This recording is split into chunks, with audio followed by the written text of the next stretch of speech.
From Tally to Cali. It's time to wake up. Wake up! Wake up! Warchant.com is your ultimate Seminole sports source. And this is Wake Up Warchant, presented by Vitamin Energy. The vitamins. The energy. Now here's Warchant.com's Aslan Hajavandi and Corey Clark.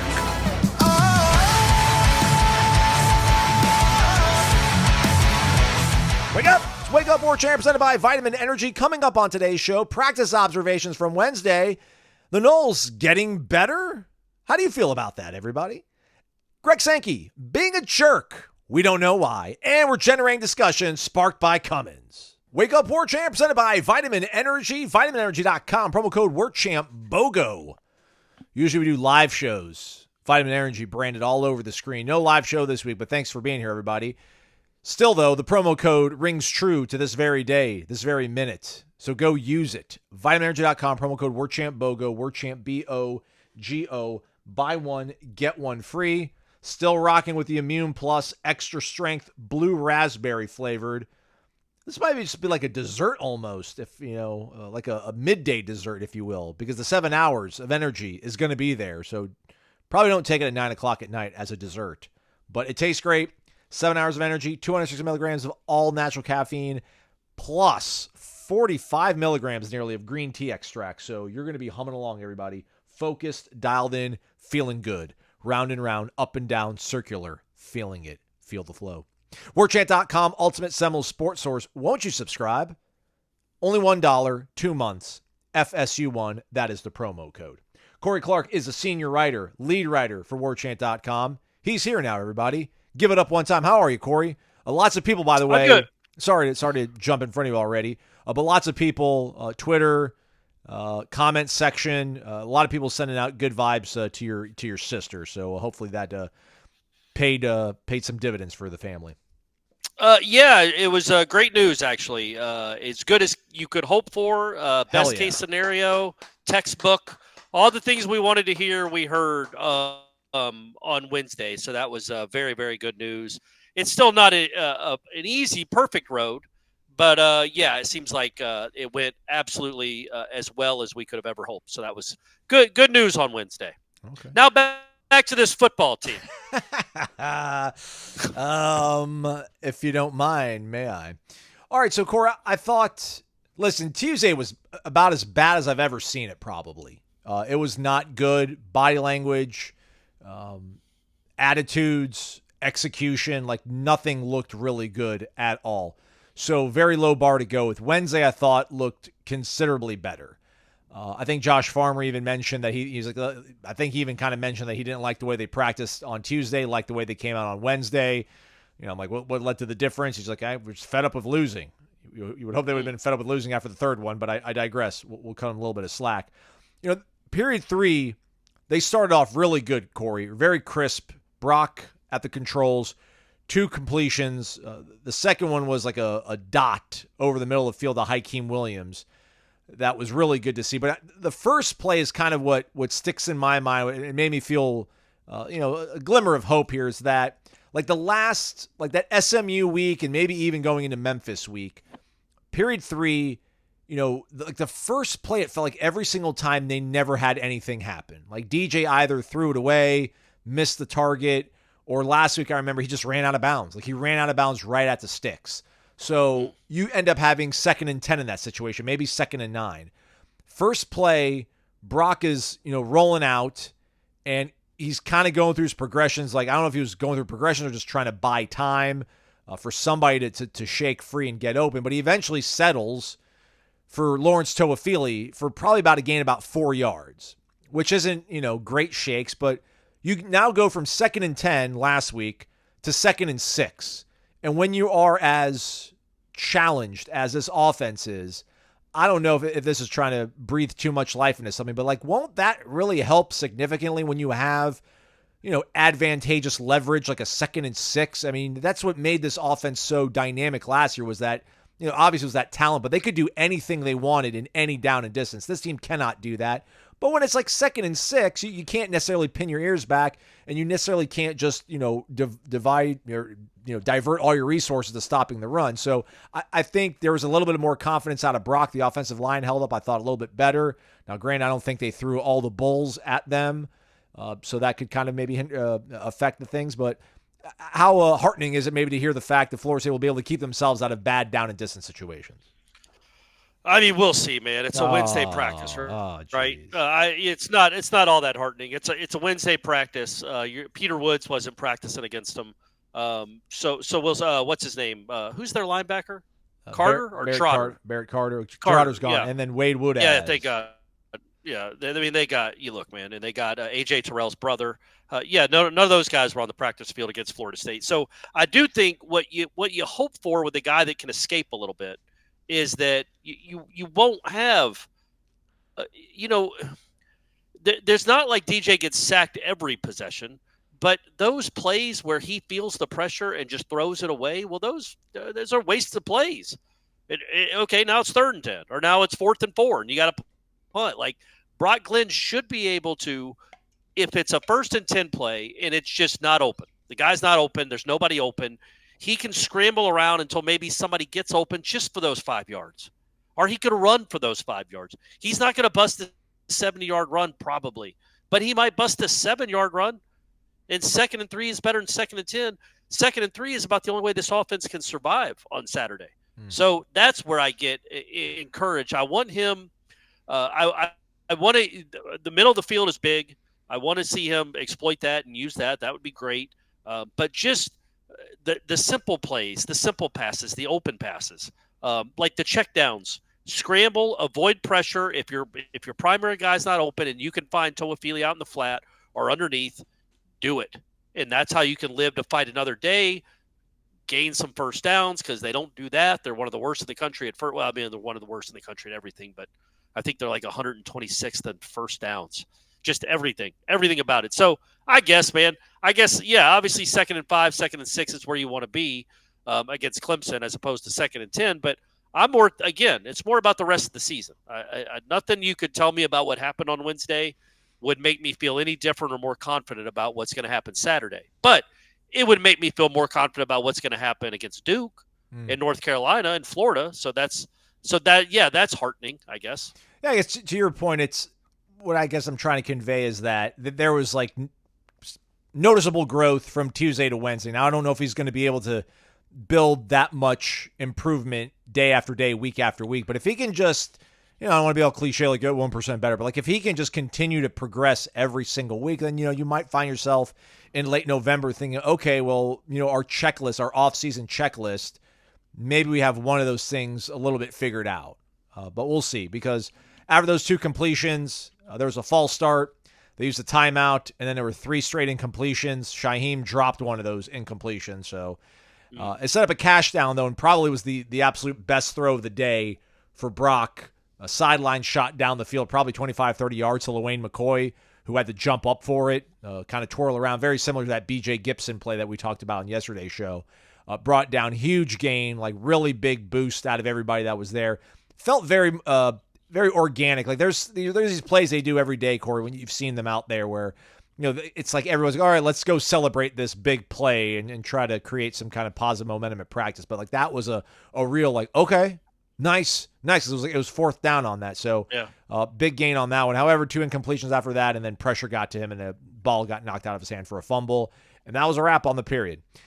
Later on in the day where they went back to 11-on-11 outside, 3rd down, cash down, about midfield-ish, Brock converted on 1 of the 4 attempts that he had. 2 of those attempts that were not successful, that was defense just all up in his face. Same thing for Luke Kromenhoek. He converted 1 out of the 4. It was a completion to Darion Williamson. And then the last play before that snack break, goal line situation, defense jumped off sides, but it was a failed run, and they didn't do a replay on the play. They went to the break. So we'll call it a draw, I guess, because they jumped off sides. One-on-ones, I had Brock going 4 for 12. Completed pass to Hakeem Jakai, Elijah Moore, and a really nice one to Amari Williams in heavy traffic. For the incompletions were when they flipped around, they went to red zone. So they started on the 20 and they were going towards the opposing end zone, and then they flipped around and they went red zone, tight zone. So I guess you could look at it. He went 4 for 8 in one-on-ones. Luke was 6 of 8. Went with 4 straight completions to start things off. Really nice throws, really nice catches by Brian Courtney and Darion Williamson. His 2 incompletions also came in the red zone. He had 10 snaps in total. 2 were left off this because they were negated due to defensive pass interference. So Luke certainly won that period if you're kind of keeping score, but I don't think he's going to – I don't know if he won the starting job. 11-on-11 goal line later on in there. Apparently, our guy Trevor Jackson scored a touchdown, according to our Ben Spicer. I was late getting into the IPF core, but then Brock had 1 snap, Luke had 1 snap, nothing really great. Then they went to red zone. They walked it back a little bit. Runs from Sam Singleton, completion to Malik Benson, but then it was ended with an interception caught by Charles Lester III. A little bit of a tiff happened after that interception, and then the offense came right out with a really good response. Luke Cromenhawk hooking up with Elijah Moore for a touchdown. And then LaWayne McCoy, who I think, by virtue of this day on Wednesday and the way that Norvell kind of talked about him, I would be hard-pressed to think that he's not going to see actual playing time out wide on Saturday, finally, Corey. One-handed catch is beautiful. But it's awesome, but it's like, and that's great. But golly, are you really setting your players up for success when the first real playing time either one of these kids gets, whether it's Amari Williams, LaWayne McCoy, Elijah Moore, or your quarterback, is against Clemson? Well, hey, what about Notre Dame? You mentioned earlier in the week, Corey, that second half against Notre Dame, it was like, all right, man, we're junking it in the bowl game. Like, I know it's a bowl game, but like, listen, where you're at right now, I think winning that bowl game meant a lot more to you than trying to avoid 1-5. So maybe this is the best situation for them. I don't think so, but I mean, maybe. I don't want you. Again, confidence is such a big deal, and I probably talk about it too much. I don't think one game where LaWayne McCoy maybe gets pushed around a little bit because Clemson has good DBs and it's a good defense, or he doesn't feel like he contributed or played well. I don't think that's going to wreck a young man's confidence, especially one that's as gifted, I think, as LaWayne McCoy. But it's not a great way to start. But then again, he could go 4 for 91. I don't know. He might have a great game. And then you're like, well, why hasn't he been playing all along? And we don't even know if he's going to play. But it's like, people here, when we talk about these practices, it seems like once a week we talk about a long touchdown by Mekhi Dancy, and we talk about LaWayne McCoy and Elijah Moore doing things. And yet they never see them in a game. So it's like, okay, now it's great. Unleash them. That's fine. I feel like SMU would have been a good time to unleash them. If you're going to lose anyway, and they clearly, I mean, maybe more like catches the pass. Who knows? I guess we can pontificate about that. But it's like there just seems like throughout the first 5 games, were much better chances to get your young guys on the field than now. But that might also have been the final straw. That might have been the rock bottom of it out in Dallas, where you're like, you know what, enough. Now's the time. I don't care that it's Clemson. Grow up. And in that instance, maybe that is like throw them to the wolves right now, and they know it's not. It will never get tougher than this. Survive this, and it will never be tougher than this. So maybe in a way, it's the right way to go about it. I don't know. I don't know that they're really set up for success if their first real PT is going to come against that defense. Almost on observation. 7-on-7. I had Brock going 3 for 8. Completions to Ja'Kai, LaWayne, and Amari. Interception, though, by Ricky. LaWayne's all over. LaWayne's all over the place, huh? All right. Ricky Knight, I think, picked the pass off. It was a number 18 in a black scout uniform, but was wearing sleeves. I think that's his MO of late when it comes to what he's rocking. Luke, 3 for 6. Completions to LaWayne, Kentron, and Darion. And then they did their perimeter blocking stuff towards the end of practice, Corey. It was like period 20 or so. So basically there's just a quarterback, a running back, and then usually they had trips. They got like 3 wide on either side. And I guess the quarterback either will hand the ball off, and there's like a linebacker kind of spying that play. And then otherwise there's defensive backs in formation lining up against those wide receivers. So they did 10 reps. Defense won 7 of them. And when I say they won 7 of them, man, they won 7 of them. They stuffed those wide receiver screens, those perimeter throws. I mean, they bullied them. But the highlight was a Jaylen Brown catch and run was one of the wins for the offense. So maybe that gives you something that Jalen can build off of. I know he got I think he got dinged up in the SMU game maybe. So he was out there making plays. So okay, good. On the whole, again, man, just it's not where you want to be, but I thought it was better than where they were at Tuesday, and that's all you can really ask for. And you're kind of breaking in a new quarterback and a lot of new pieces, and I think we're going to see the youth movement that everybody wanted. Like you wanted everybody, and you're going to get it, I think, on Saturday. So just don't be too mean to them if they don't live up to expectations and hopes. That's all I say. Well, I hope most people listen to this show don't have high hopes for these guys on Saturday night. I hope you have high hopes for what they can be in their careers. But as I've just talked about 90 seconds ago, this is not ideal. Do not judge how they look, their first real game action, and I'm talking about Brock Glenn too, against Clemson. And don't just project that that's what they're always going to be. Think about Jordan Travis, I don't know, man, 2021 against Clemson. Was that the same kid you saw a year later? Like, give all these guys time. Like this is about as tough a test as you can find for young players. But hopefully they'll answer the challenge and at least be somewhat competitive. And maybe shock us all and win the game. Let's hope.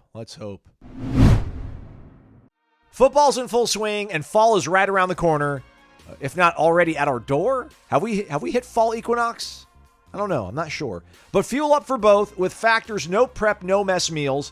Meet all of your wellness goals thanks to the menu of chef-crafted meals with options like Calorie Smart, Protein Plus, and Keto. Factor's fresh, never frozen meals. They are dietitian approved, and they're ready to eat in just 2 minutes, everybody. So no matter how busy you are, and we're all busy, I get it. Well, y'all are busy. Y'all have kids and wives and stuff. I don't have either.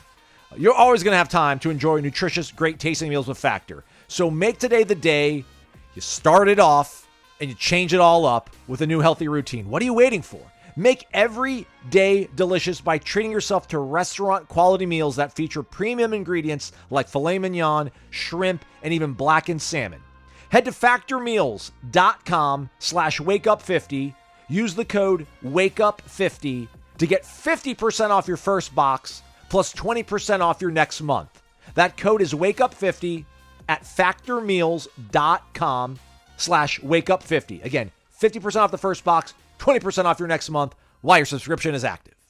All right, let's rally around some other negativity that I think will coalesce and bring us all together closely. I saw this on my Twitter feed, courtesy of your retweet.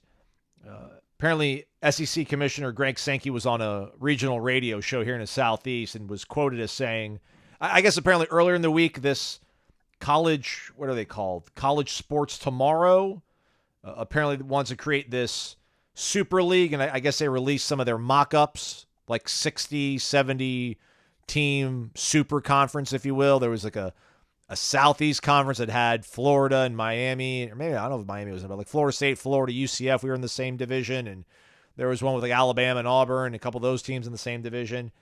And Sankey was on a show and was asked about this a little bit, and was asked about the idea of having a commissioner, which with all the change that are continuing to go on in the sport right now, Corey.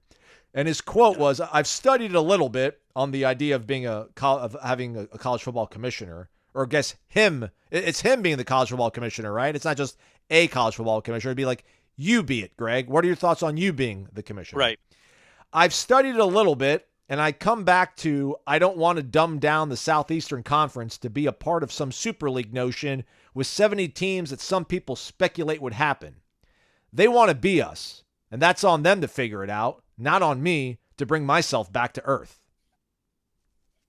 I don't understand why this guy wakes up so successful and just wants to continue to drive a wedge into this beautiful sport and create, I don't know, what is his end game? He just wants, I guess as you joked, he just wants automatic bids for all 12 SEC teams, and then we all just sit there and watch and bow down. And he just wants to, I was going to say, he wants his own league. Well, I mean, he has his own league, but he wants the national championship just to be a 12-team SEC playoff.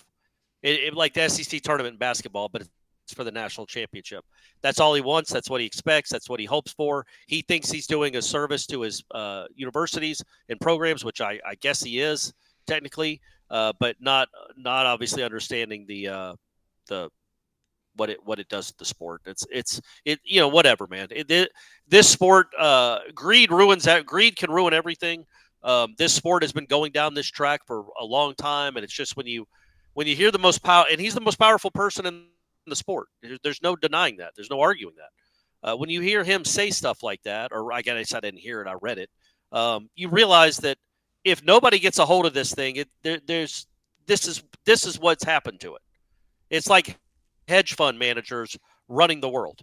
They don't care about anything but they don't care anything about making money. They'll buy a corporation, lay off everyone, sell it for parts, and they make a boatload of money. What do they care? And that's kind of what the mentality is of this league and the Big Ten. Obviously, it's just more money. It's ours. It's ours. It's ours. You wish you were us. You're not us. Ha ha. But just bow down. And what's so problematic about it for me as somebody that's older than some people listening to this show is that the SEC isn't why college football is popular. We don't owe the SEC anything as college football fans. For I don't know, man, what was it from 1981 to 2000 till Nick Saban at Alabama? How many national championships did the SEC win? It was the Gators. I mean, I'm trying to think. Really? Florida won. Yeah. The Gators won in '96.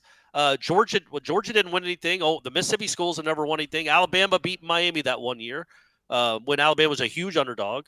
And I feel like LSU maybe had one in there. I don't think so. No, LSU was irrelevant. No.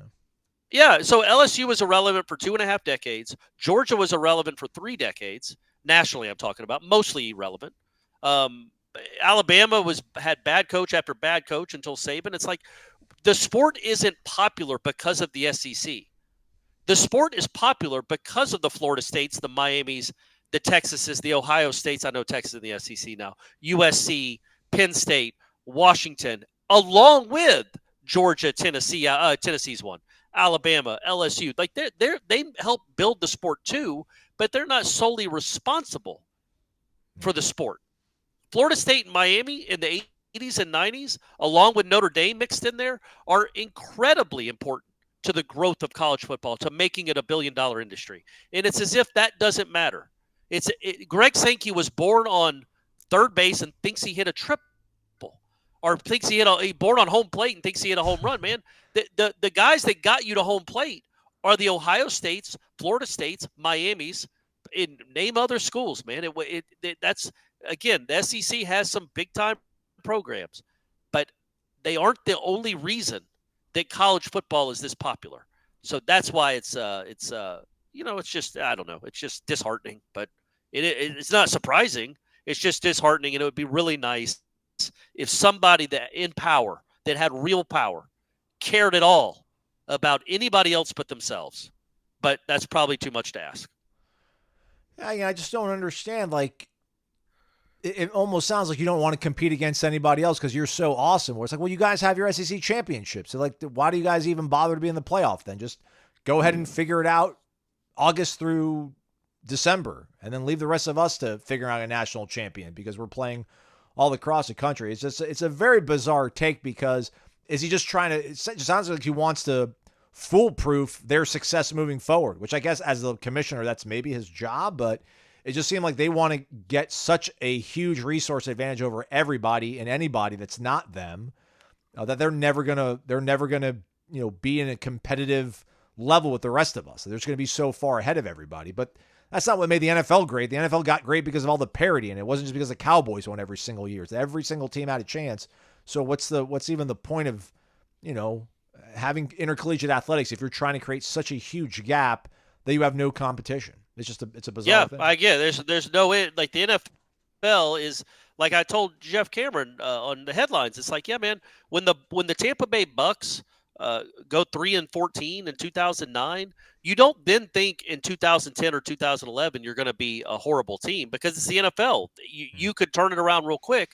and you all have the same. You all play from the same. You're all playing in the same field, and it's just not. It's not the case. Florida State is theoretically, not this year, clearly competing for a national championship with the likes of these other schools, but you're giving them, half the salary cap that all these other schools are getting. Well, good luck, man. It's like telling the Falcons that they, every other team gets $220 million to spend a year on their roster.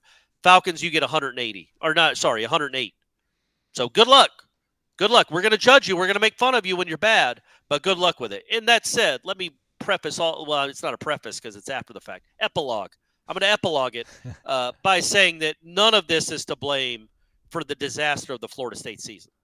And I want to point that out because no, Florida State is not going to be competitive in a few years financially with all those schools that we just mentioned in the SEC and the Big Ten. But they are absolutely they have a lot more resources than Boston College, Memphis, and SMU. So it doesn't guarantee success just because you spend money. Because I can promise you Florida State spent 2 or 3 or 5 or 10 times more money on their roster and certainly on their coaching staff than SMU. And they just lost by 4 touchdowns. So it's not the end all be all. It's just it's harder and harder. You got to work smarter, not harder, I guess. By the way, the College Football Super League that was proposed earlier in the week by College Sports Tomorrow, it has a Southeast division. That's Florida, Florida State, Georgia, Georgia Tech, Miami, and UCF. Okay, great. Pretty cool. All right. So there'd be 13 games over 15 weeks, 5 division games because there's 6 of you, so you're playing everybody in there once. 8 non-division games, and prior seasons' top 36 schools earn a 7th home game. So you either have 6 home games or 6 away games. And based on all right. That's pretty cool, right? That gives you incentive. So we would definitely be having 7 away games next year in this model. Correct. Yeah. Based on our standing this season. So we'll this has been kind of shot down by Sankey from the rip, but we'll see how it goes. Let's get on some ponies. Let's take some questions. Renegade Express, everybody. Our guy here, Noel Blooded. Wake up, fellas. I imagine we take the field with Brock entering the battlefield on a galloping pale horse like William Wallace as we take it to Clemson behind the woodshed. Then I wake up and realize we just got beat by 30. Ouch. Anyways, drink the Luna coffee and subscribe to Warchant. Go Noles. I feel like he's missed a couple episodes, maybe. Florida State is number 1. Obviously, the best win by a backup quarterback in Florida State history would be from the late, great Marcus Outzen, the Rooster.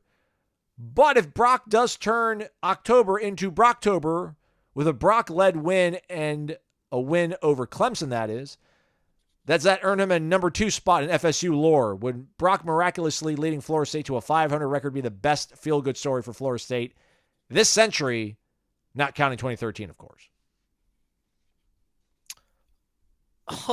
I would say there have been other backup games that like Outzen. It was great, man. Good job. Don't try to diminish this at all. Come on, man. That was huge. I think he completed 8. He completed 8 passes. Florida didn't convert a 3rd down all game. Peter Warrick was Peter Warrick. Peter Warrick threw as many touchdown passes as Outzen in that game. And the one touchdown that I think Outzen threw was one that should have been a pick 6 going the other way, but the Florida defender, whose name escapes me right now, dropped it or tipped it. I was about to be rude. He tipped it, and Peter Warrick caught it and made a guy miss and scampered in the end zone. So Outzen was the quarterback, but I wouldn't say he led them to a win. He was just the quarterback. He played much like that in that game, like he did against Tennessee, frankly. I'm not trying to speak ill of him. He tried really hard. He ran hard. He ran really hard, and his legs did help in that game and in Tennessee. He could run. He was a good runner. He's a good athlete, and he made first downs with his legs. But I would almost say Smag, man. I think Smag in 14 was as memorable as Outzen in 98 against Florida. And then, I would say, but again, Smag, because Florida State couldn't run the ball at all that game against Clemson. I think he might have thrown for over 300 yards in that game. One was like a huge 80-yarder Rashad Green, but I think he might have thrown for 300 yards in that game. And I'm trying to think, Yeah, like I think if Brock Glenn, yes, if he leads them to a 6-6 record, that would be obviously it'd be a great turnaround story. Not counting on it happening, but it'd be a great turnaround story, and it gives you a lot of hope for next year.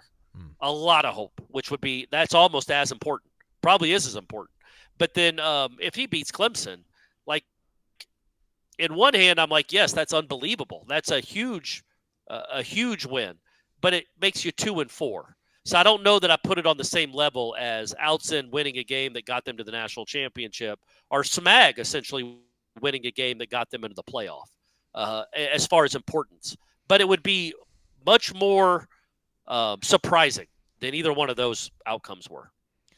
I was in Baton Rouge covering, I think, Mississippi State playing LSU, and that game went to overtime as well. No, it didn't. No, Mississippi State won. The Florida State game went to overtime, and I was like in the photographer's room trying to keep tabs of that game, so I never really got to see it. But I saw like the last 2 minutes of regulation. I saw the replay. McGuire like looking up at the like, oh my god, we got the ball back, and then obviously Carlos winning it. But yeah, Sean McGuire 21-39, 2 picks and a tutty, 305 yards.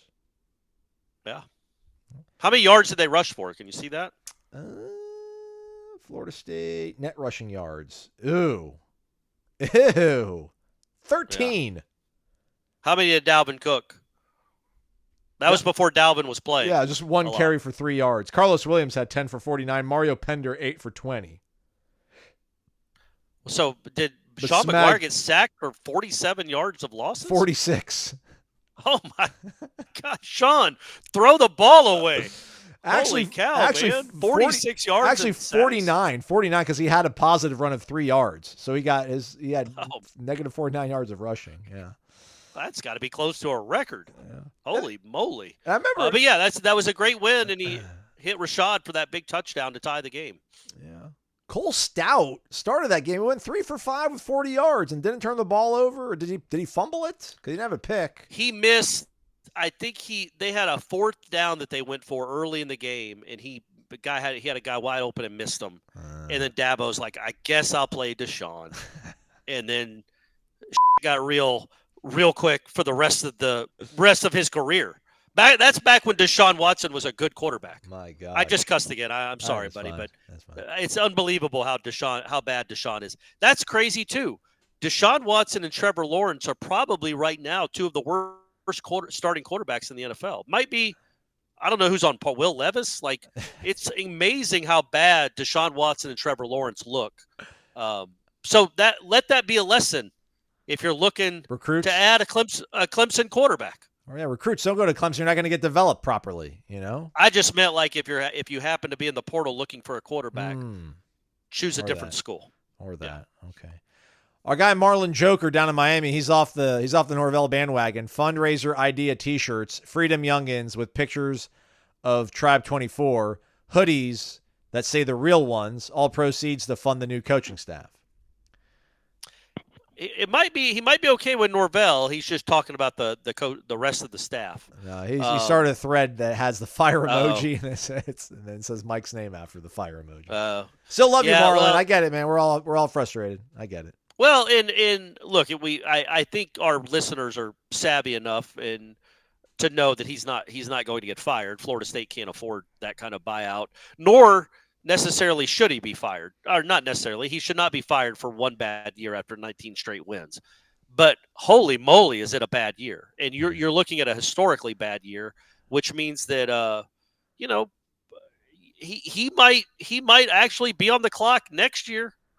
Like if it looks like this again next year, and there's no reason to think it will. Again, that is the beauty of there's the pros and cons. This is the beauty of the new landscape. Is there's no reason it should look like that next year. You think about literally. There's I don't know, Aslan. Are there 20 examples of teams that were mediocre to bad last year that look pretty good this year? I would assume. Yeah, Indiana's like 5-0, right? They fired their coach. Yeah. I mean, USC looks all different, but I don't know. They did a coaching change on the defensive side of the ball, but yeah, man, portal helps. I mean, look at Miami. You know, hate to say it. It was an interception, or I'm sorry, it was a catch. I mean, it was a catch. But that's the thing, though. It's just, are they going to be? They need a lot of pieces. It feels like, Corey, and it's going to be tougher and tougher to pull guys away from good programs. And you mentioned on the show earlier in the week, like, don't go after the backup at Alabama. Go for the guy that was the bell cow at Dartmouth or something like that, like a lesser program. Which I'm not totally against that, but it just maybe not Dartmouth, right? Well, okay. Maybe not Dartmouth, but right. Yeah, you know what I mean, like a directional Michigan school. Yeah, okay. There you go. Perfect. All right, yeah. So it just feels like they're going to have to get a lot of pieces, man. And when you look at all the guys they signed, like somebody started a thread on the tribal council, like grade the portal class, and it listed every single person from the portal class they pulled in. And you're like, man, like they missed on a lot. Not to say that the past is going to repeat itself, but I just find it hard to believe that they're going to be able to go in the portal and fix everything to the desired result. But I don't know, like, I guess with how bad it's going to be this year, 7-5 next year, 8-4, you're not going to be that angry, but I just can't imagine Florida State fans being happy, though. I mean, I think they would be, if you're staring at a 2-win season or a 3-win season to go back up to 8. I think Florida State fans would be content with that. Not satisfied, but content. And I think, I think that the mistake they made was, you didn't get guys offensively, well, really defensively too, other than who? Lola Hea? I think Lola Hea is probably Lola Hea and Malik Benson are the two guys they got that are probably the two best guys, right? Maybe Leonard would have been if he didn't get hurt. I thought Cam Riley's been playing well, but maybe I'm totally off base. He's okay. He's not. He's not all that special. But he didn't play much last year at Auburn. Like right. You knew you were getting kind of a backup. You were getting a backup from Alabama, a few of them. Obviously Roy Dell hasn't done much of all, and he's been hurt, and so that's not maybe fair. But yeah, I think you went and got these guys from Alabama that were pieces, but certainly not stars, and maybe not even starters this year. And you thought they were going to be big contributors, and they really haven't been. I think I'm certainly not out on Malik Benson. I think so much of let's see what he looks like with a different quarterback. Let's see, maybe next year, because he's still got a year of eligibility, right? Who's that? I can't imagine. He's Malik Benson. I think he's a junior, right? Check. Don't they all? I mean, you can't tell me he doesn't have a year with that Miami kid's in his 9th. So Malik Benson better have another year of eligibility. He's listed as a senior. I mean, he went through JUCO, Yeah, but find a way. He's played 2 years of real college football. Find a way to make him to have him come back. But I haven't given up on him as a prospect or a good player. There's sample size is too small. We don't know how many times he's open and has run a good route, and they don't block it up well, or the quarterback doesn't see it. But yeah, I think that by and large, you need to go. When you look at the history, the track record of the portal kids that did the best or have done the best, it's weird. It's like, because I say that, but Trey Benson was a backup at a big school. Johnny Wilson was a backup at a big school, but they were almost I think Johnny started. I think he was a starter. Yeah, maybe. Yeah, he would have. Yeah, I think he got hurt, so he would have started 1 year. So I don't know, man. Jaheim Bell was a starter. But I would go along. I don't want to get the guys that have been in college. How about I put it this way? That have been in college for 3 or 4 years and haven't really accomplished a whole lot. Those maybe aren't the guys you need to be looking for. Maybe. I don't know. That's just it. But yes, they do need a lot of pieces. And they need to figure out a way to enhance this roster. The good news, I think, is we'll see how they look over the next half of the season. I do like some of these young pieces, man. I like Charles Lester. I like Ricky Knight a lot, just in the secondary. I think both of these linebackers might be above average players, Cryer and Nicholson, by the time they're juniors. So maybe you have a little more pieces to build around. I don't know. There's no reason to like anything they have young on either line of scrimmage, because nobody has proven anything. Maybe Daniel Lyons, does he count as young? Nobody else on the football team that is a lineman that has been here for 3 years or less has proven anything. So That's something that you're going to have to figure out. Like, you've got to get better on the line of scrimmage because your best players, you got good defensive linemen right now, I think, but I don't know how many of them are going to be here next year. Probably not many. So you need to replenish that too. Replenish your mood by coming out to the Corner Pocket Bar and Grill on Friday at 5 p.m. for a happy hour with Corey Clark and Jeff Cameron. I also got Tom Lang to commit to coming out to the happy hour on the Warchant Report, powered by Cummins, by the way, everybody. So they'll be there Friday, 5 p.m., shaking hands, not kissing babies. That's kind of weird. But come on out, have the Corey wrap, have some cold beverages, 2 for 1. It's not just a happy hour in name. It's actually a happy hour in practice as well. 2 for 1 going down. You get those mugs they give you, like the large beer mugs. It's like Oktoberfest-ish. It's Rocktoberfest-ish. They're gigantic. So drink up, everybody, and delicious food options. Any live music going down this week, Corey? Don't know. Yeah, you haven't been in town for a little bit. Yeah, all right. I haven't, yeah. It'll be a surprise for all of us. But Corey's speaking of that, shout out. I did want to say Tyler Holton, Florida State's own. His parents, Debbie and Kelly, will come up there occasionally to listen to live music because they're Tallahassee natives. Tyler Holton went to, I don't know where he went. Lincoln, I think. NFC. Yeah. And he played at Florida State. They're local, and congratulations to Tyler Holton. He was a big part of the Tigers' success this season, and he started their game on Wednesday where they clinched the series win over the Astros. If I could come back as anybody in another life, I think I'd want to come back. Like, Tyler Holton's on my probably top 10 list. Just saying. That's all. Quarterback Bar and Grill, 2475 Appalachia Parkway, cptallybar.com. OC_Noel. Wake up, fellas. Thanks for getting us through these dark times. You're welcome. Our pleasure. Our pleasure. Put yourself in Mike Alford's shoes. You're sitting with Mike Norvell for his end-of-year performance review. We're clearly putting him on a PIP? PIP. Do we know what PIP stands for, Corey? Something with performance. Google says a performance improvement plan. Yeah. And OC Noles corporate. Yeah. He is corporate if he knows that one. All right, so we're clearly putting him on a performance improvement plan. What are the top 5 areas for improvement you're highlighting? Huh. All right, well, we like bullet points. We like things nice and tidy. So dare I say, let's go ahead and fire up the generator and the cameras.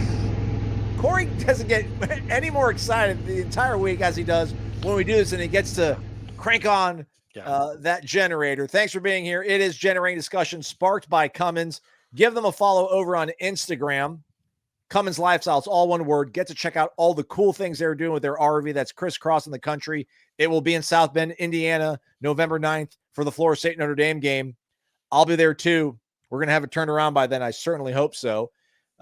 So yeah, come check that out. And don't forget, be on the warchant.com message boards. Post your question in the Renegade Express mailbag. Best one every single week gets featured in this video. We then do an end of month drawing with all of our monthly winners for a gift bag from Cummins. Awesome swag in the bag.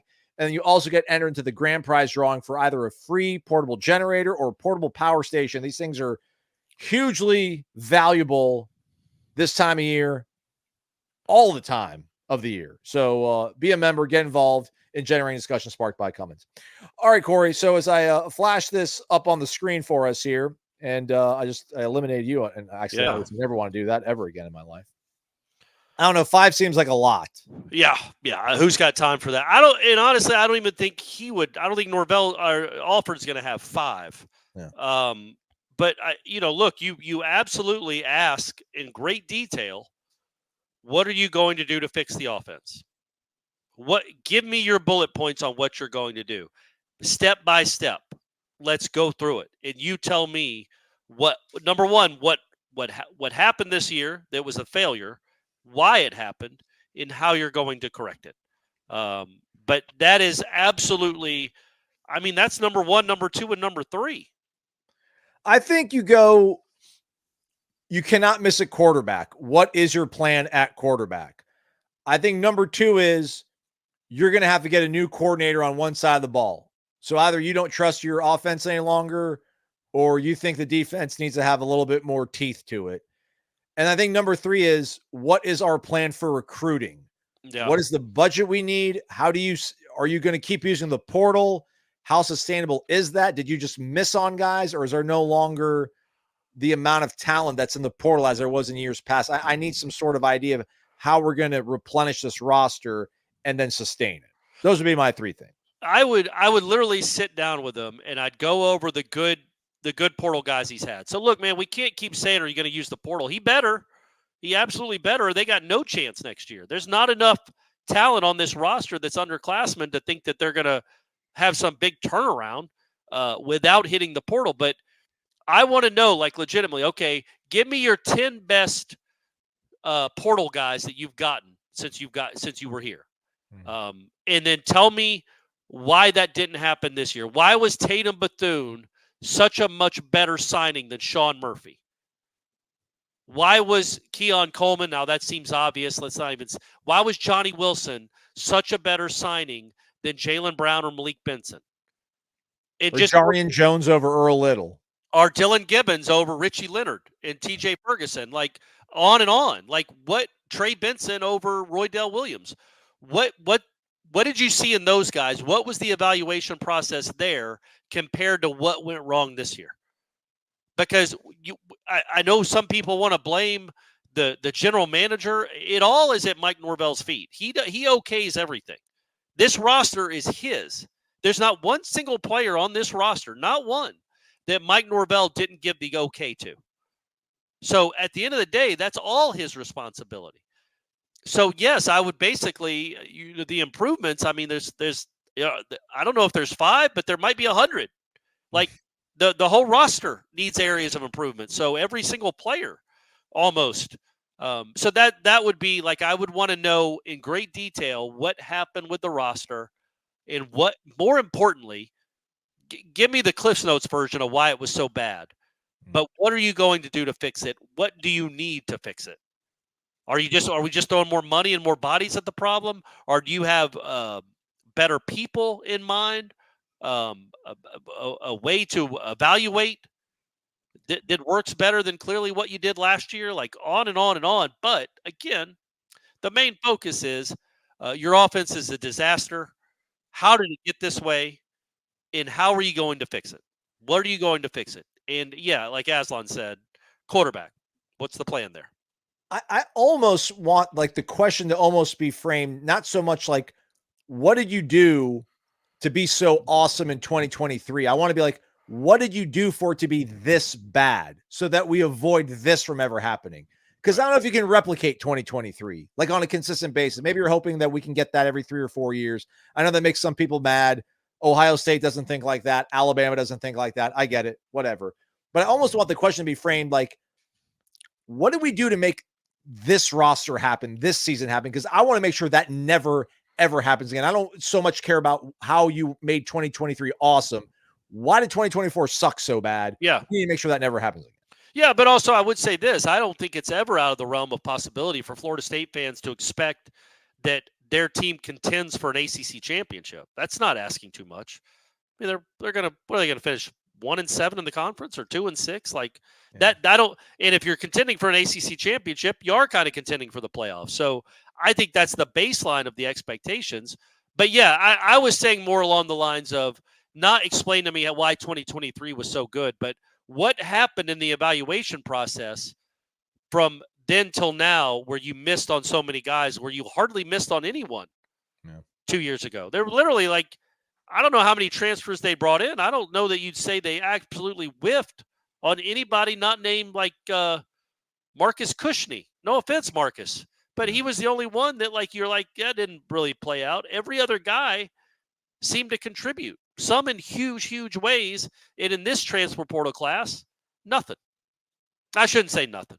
Very little, especially relative to expectations of what you thought you were getting. So, yeah, I would want a roster breakdown, but more than anything, I would want. Does it matter though? It's not like he's getting fired. Norvell could just say, "Hey, man, what are you gonna do? Fire me? Go ahead and fire me. I'll take the $75 million. I'll see you next year, Michael. Hey, thanks for the meeting, though, man. Thanks for the meeting. But yeah, I'll see you next year. Don't ask me my business. I don't think it'll go like that, but yeah. Well, Ira talked about on that Monday Smash thing that we did, where like it's not going to be a contentious meeting that people might think it is, where like Michael Alford folds his arms like, how are you going to fix this mess? It's going to be like, what can we do to help Mike? Right. I mean, Mike still is going to have benefit of the doubt, equity, goodwill built up when it comes to Michael Alford. Plus, he's pot committed to this guy, so you really can't put him on the, you can't grill this guy. So like, what can we do to help?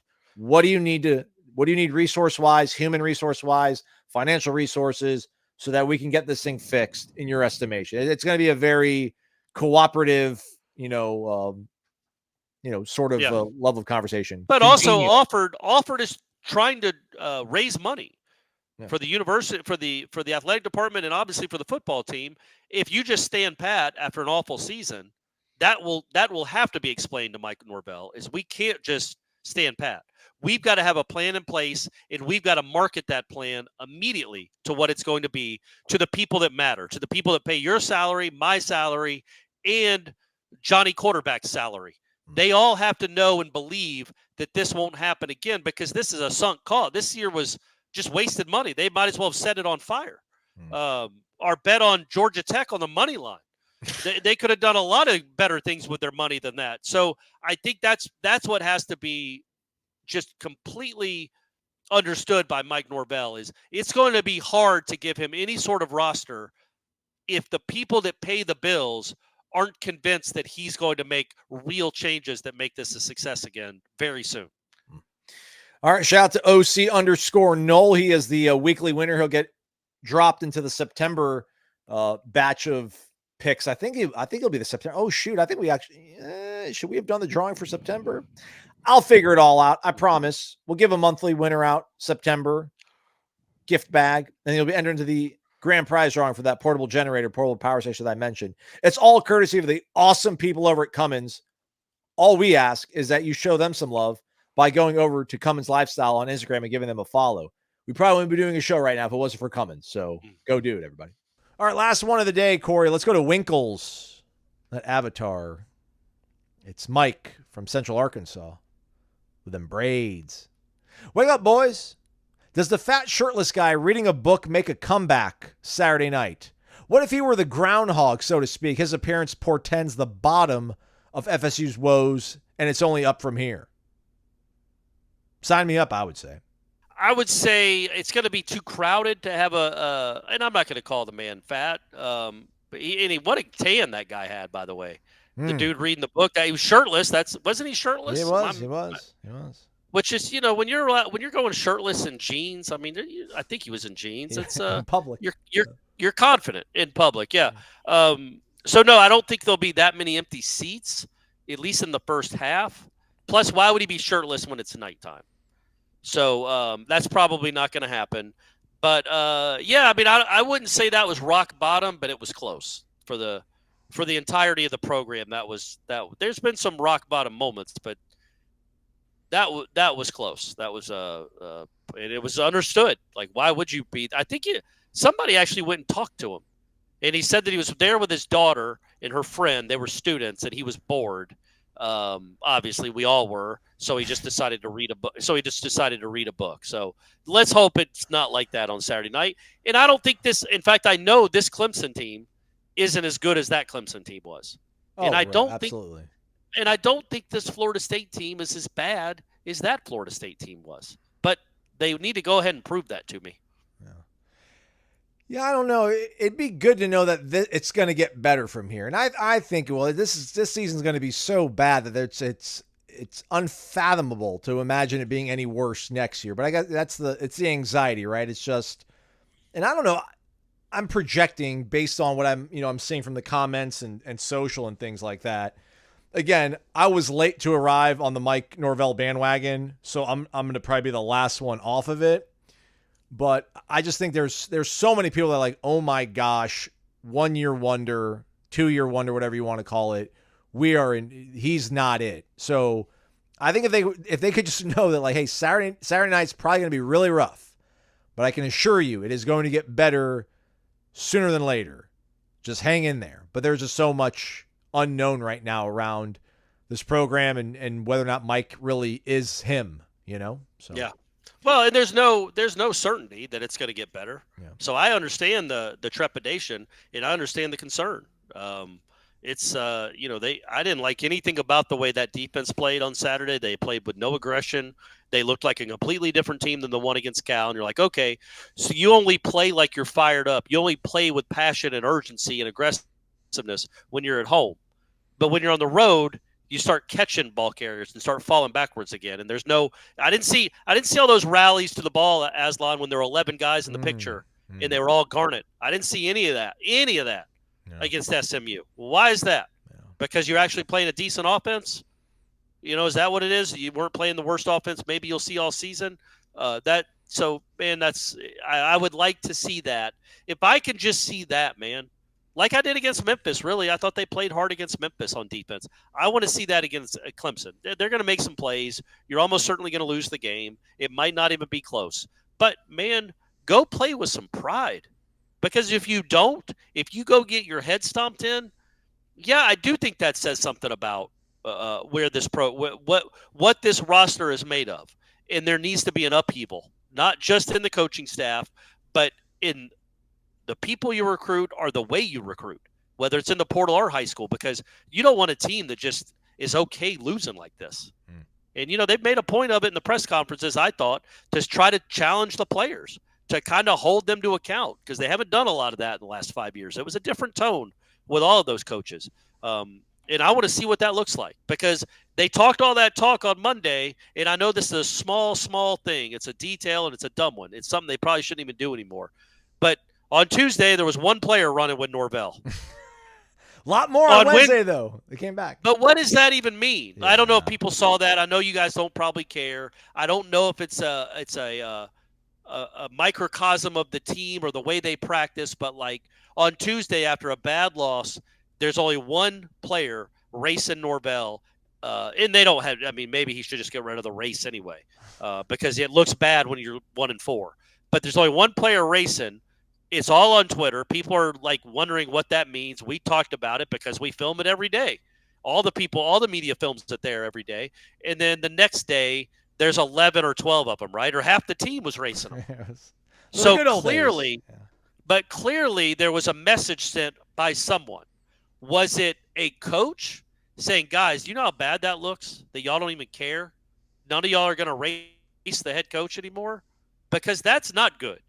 If it was a player or five, say, what are y'all doing? Like, what happened? None of y'all care anymore? You're not going to, like, if it was player-led, that gives me a little more hope. If it was a coach-led, it's like, man, that's almost more sad. That's sadder than what it looked like on Tuesday when you have to, like, come on, guys, let's race the coach. I don't know. No thoughts on coming back reincarnated as Tyler Holden? Really good head of hair. And top-notch athlete. A lot worse options out there to come back as. That was just my. Would be great, and he's not. He is a closer, but only sort of. But yeah, man, I think the best life is a punter, like a good punter. If a punt gets blocked, it's never your fault typically. There's no real pressure. And you get to bomb punts all the time. I just think that's the life, man. Like Mastromano is going to have a great life. Yes. He is going to have a great life, make a lot of money with no real pressure. I think that's like a long relief guy. Tyler Holton's not that. He's a pivotal piece of that bullpen. So as they move forward, he's going to be in a lot of high pressure, high leverage moments. Alex Mastromano, man, the next 15 years of his life are just going to be awesome.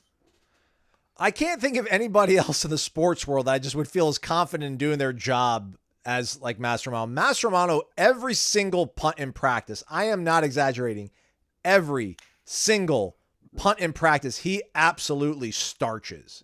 And he does the same in games. It's incredible. I don't know in the last time. He carries it over, doesn't he? He carries it over.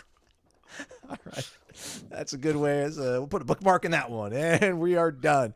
All right, that's a wrap for us. Stay connected, warchant.com. Coach Speak should be dropping in the next day or so. Maybe today, in fact. Warchant Report also powered by Cummins. Probably Friday. Probably Friday is when Coach Speak will drop. Okay, all right. That gives Warchant Report some room to breathe on Thursday, hopefully later today. So be on the lookout for that. Jeff Cameron Show, 1 to 4 o'clock as well. And all your favorite Florida State fans are all hanging out over on the Tribal Council over on warchant.com. Got to be a member to hang out in this party. It's worth it. It's only $1 for 2 months. Think about the last time you guys went somewhere and you had to pay cover. Bet it wasn't $1. Bet it wasn't for 2 whole months. So let's do the math, everybody. He's Corey Maslon. Thanks for listening to Wake Up Warchant, presented by Vitamin Energy.